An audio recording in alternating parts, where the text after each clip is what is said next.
সিলেটে বাংলাদেশের অংশ আপনার মনে হইতো না, বাংলাদেশ সরকারে ভুলে গেছে সিলেটে তাদের একটা অংশ, এটা ভুলে গেছে।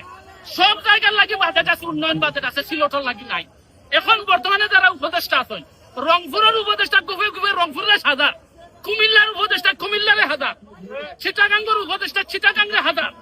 আমরা সিলেটের উপদেষ্টা আছেন কিনা নাই এরা মন গেছেন।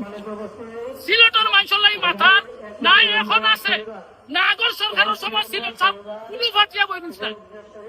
আর লাগি সিলেটের মানুষ, সাধারণ মানুষের রক্ত, তারা দুর্ভোগ ফুয়াইতে ফুয়াইতে তাদের এখন দেওয়ালা ফিট দেখি গেছে। এখন তারা এখন আন্দোলনে নামছে। আমরা সিলেটের সমস্ত বঞ্চনার অবসান চাই। আমাদের সাথে আমাদের রেমিটেন্স যোদ্ধা সারা পৃথিবীতে ছড়িয়ে আছে সিলেটিরা, তারা আছে আমাদের সাথে। তারা চায়, আমরা সিলেটবাসী চাই সিলেটের সমস্ত বঞ্চনার অবসান হোক। যদি আমাদের আজকের ঘোষণায়